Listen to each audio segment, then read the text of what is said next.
120 000 emplois dans les mines et les centrales électriques en Afrique du Sud sont menacés par la transition du secteur énergétique vers le renouvelable. Il s'agit d'une alerte du cabinet de consultation Trade and Industrial Policy Strategy qui affirme que l'abandon du charbon au profit de sources renouvelables d'énergie pourrait mettre en danger l'activité économique de 4 municipalités qui abritent au total 2,3 millions de personnes. D'après le cabinet, ces municipalités sont trop dépendantes des activités de la chaîne de valeur du charbon et la suspension de cette dernière laissera un vide important. Il s'agit là d'une préoccupation clé pour l'Afrique du Sud en raison de son niveau élevé de chômage, d'inégalité et de pauvreté. L'Afrique du Sud produit plus de 90% de son électricité grâce au charbon. Certaines des centrales utilisées par le pays fonctionnent depuis plusieurs décennies, mais depuis quelques mois pèse une forte pression pour qu'elles soient remplacées par des centrales d'énergie renouvelable afin de réduire les émissions du pays. En raison de l'impact que cette transition pourrait avoir sur les travailleurs, de nombreuses voix s'élèvent pour mettre en exergue la nécessité d'une transition énergétique juste qui offre des opportunités économiques aux communautés affectées par l'abandon du charbon.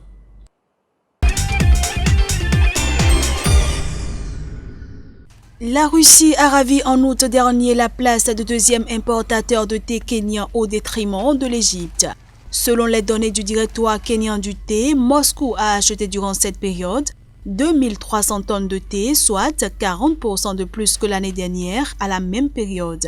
Pendant ce temps, le Kenya n'a absorbé que 1400 tonnes de la feuille, soit 8600 tonnes de moins qu'un an plus tôt. Cette contre-performance a fait glisser le pays au 5e rang dans la liste des principaux marchés pour le thé kenyan. Ce changement est notamment lié aux efforts de promotion engagés par les autorités kenyanes sur le marché russe et à la baisse drastique des volumes achetés par l'Égypte.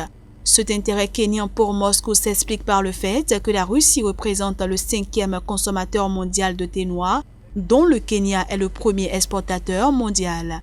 Les exportations de thé du Kenya ont atteint 322 000 tonnes sur les 8 premiers mois de l'année 2020, contre 337 000 tonnes un an plus tôt, soit une baisse de 14 000 tonnes due au ralentissement de la demande liée au coronavirus.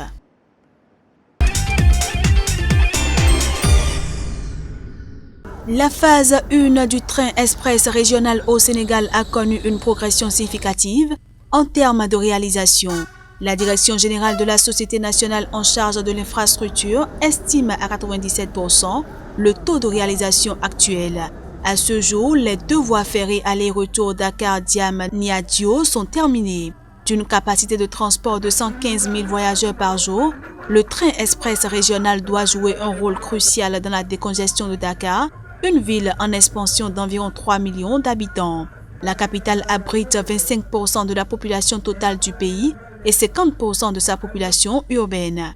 La première phase du projet est financée par la Banque africaine de développement, la Banque islamique de développement, l'Agence française de développement, le Trésor français et l'État du Sénégal pour un montant total d'environ 1 milliard d'euros. Projet phare du gouvernement du président Macky Sall, cette première section de 36 km relie le centre de Dakar à la ville nouvelle de Diam-Niadio. Selon le gouvernement sénégalais, sa mise en service pourrait intervenir d'ici 2021. Un second tronçon de 18 km devrait relier la ville de Diam-Niadio à l'aéroport international Blaise Diagne.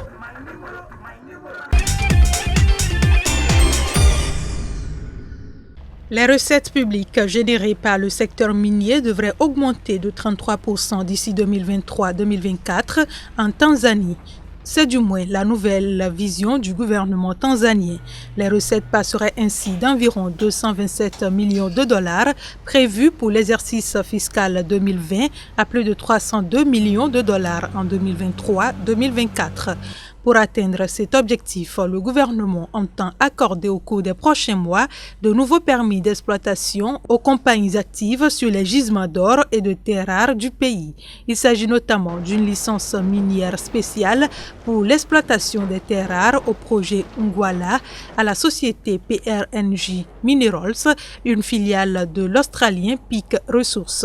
Une autre société australienne, en l'occurrence OreCorp, devrait également obtenir un permis d'extraction pour les gisements d'or du projet Nyazaga.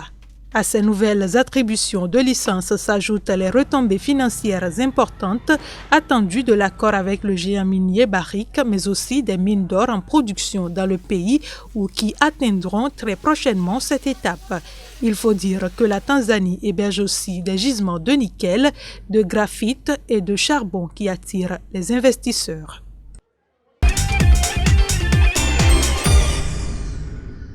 Les expéditions de produits agricoles du Kenya vers le Royaume-Uni continueront à être exemptées de droits de douane malgré le Brexit. Cette disposition a été entérinée dans le cadre du 6e accord commercial finalisé entre les deux pays le 3 novembre dernier.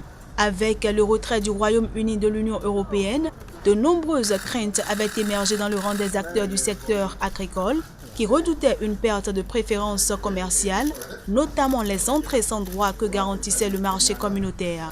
Pour Anil Jayawardena, ministre britannique du commerce international, cette mesure offre des certitudes que les activités se poursuivront telles qu'elles se passent actuellement, en soutenant les emplois et les moyens de subsistance dans chacun des deux pays. Le Royaume-Uni, faut-il le rappeler, représente un partenaire commercial important pour le Kenya, s'agissant également des échanges agricoles. Le pays a compté en 2019 pour 43% des exportations totales de légumes du Kenya, soit 119 millions de livres. Il a également représenté 9% des expéditions de fleurs coupées et importé pour 121 millions de livres de café, de thé et d'épices du Kenya durant l'année 2019.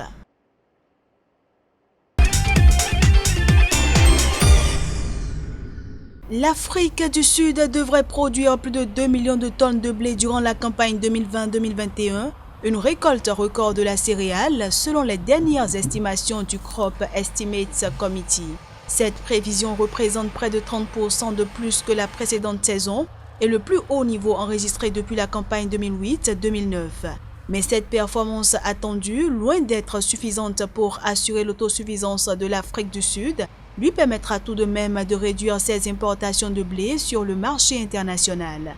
Le pays qui compte en moyenne environ 3 millions de tonnes de la céréale devrait acheter 1,54 million de tonnes en 2020-2021, soit 20% de moins que durant la campagne précédente. Le blé constitue, après le maïs, la seconde céréale la plus consommée en Afrique du Sud, avec un volume annuel par habitant de 55 kg selon des données du département américain de l'agriculture, UDSA. La céréale est cultivée sur une superficie de plus de 500 000 hectares. 60% de cette superficie se situe dans la province du Cap occidental, située dans le sud-ouest de l'Afrique du Sud. Il faudra attendre 2023 pour que les volumes du trafic aérien sur le continent africain rebondissent pour atteindre au moins leur niveau de 2019. C'est l'avis de l'Association internationale du transport aérien IATA qui a revu ses projections ce 21 octobre. D'ici la fin de l'année, le nombre total de voyages sera d'environ 45 millions selon les prévisions. En 2021, la demande devrait se renforcer à 45% des niveaux de 2019 pour atteindre près de 70 millions de voyageurs sur les vols à l'intérieur du continent. L'IATA constate que les réservations au 4e trimestre montrent que la reprise continue de faiblir, alors que les voyages intérieurs reprennent à travers l'Afrique. À mesure que les pays rouvrent leurs frontières, les voyages internationaux restent fortement limités, car les principaux marchés, y compris l'Union européenne, restent fermés aux citoyens des pays africains. Actuellement, les résidents de seulement 2 pays africains, le Rwanda et la Tunisie, sont autorisés à entrer en frontière de l'Union européenne. Cette chute du trafic est l'un des inconvénients de la COVID-19 qui plonge les compagnies aériennes dans une zone de turbulence. 4 compagnies aériennes à travers l'Afrique ont déjà cessé leur activité à cause de l'effet COVID-19. 2 sont sous administration volontaire et beaucoup d'autres sont en grave détresse financière, fait remarquer l'organisation. Sans aide financière urgente, davantage de transporteurs ainsi que leurs employés sont menacés, tout comme l'industrie africaine du transport aérien dans son ensemble qui soutient 7,7 millions d'emplois sur le continent. Les gouvernements du Rwanda, du Sénégal, de la Côte d'Ivoire et du Burkina Faso ont promis un total de 311 millions de dollars en soutien financier direct au transport aérien. Un montant supplémentaire de 30 milliards de dollars a été promis par certains gouvernements, organismes financiers internationaux et autres institutions, notamment la Banque africaine de développement, la Banque africaine d'import-export, l'Union africaine et le Fonds monétaire international pour le transport aérien et le tourisme. Cependant, la plupart de ces secours ne sont pas encore parvenus à ceux qui en ont besoin, souligne par ailleurs l'IATA. La Tanzanie dispose d'une nouvelle usine de production de cuir. Elle a été inaugurée par le président John Magufuli qui, consentant un investissement de 59 milliards de dollars pour qu'elle soit installée, espère qu'elle réduira les importations de chaussures de l'étranger. Cette usine est capable, selon les déclarations, de produire 1,2 million de paires de chaussures par an et 184 500 pièces d'autres produits en cuir, ceintures et portefeuilles par exemple. 3 000 emplois directs et 7 000 indirects sont estimés pour cette usine. Selon le président John Magufuli, la demande de chaussures en Tanzanie s'élève à 54 millions de paires par an, alors que les 5 industries de cuir du pays produisent au total 1 715 millions de paires par an. D'ici les 2 prochaines années, j'espère que les Tanzaniens cesseront de porter des chaussures importées, a déclaré John Magufuli, cité par Xinhua, et d'ajouter « Nous devrions commencer à cultiver l'habitude d'acheter des produits fabriqués localement. »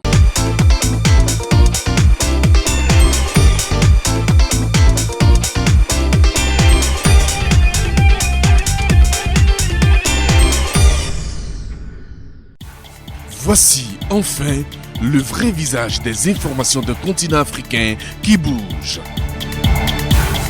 L'Afrique, continent de l'avenir. Les grands investisseurs vous diront qu'investir en Afrique, c'est investir pour un avenir radieux.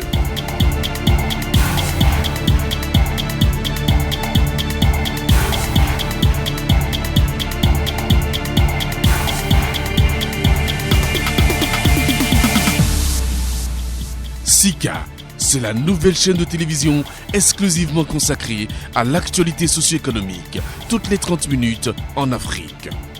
Sika, c'est la chaîne des grands investisseurs, de l'actualité des investissements et de l'évolution des affaires sur le continent.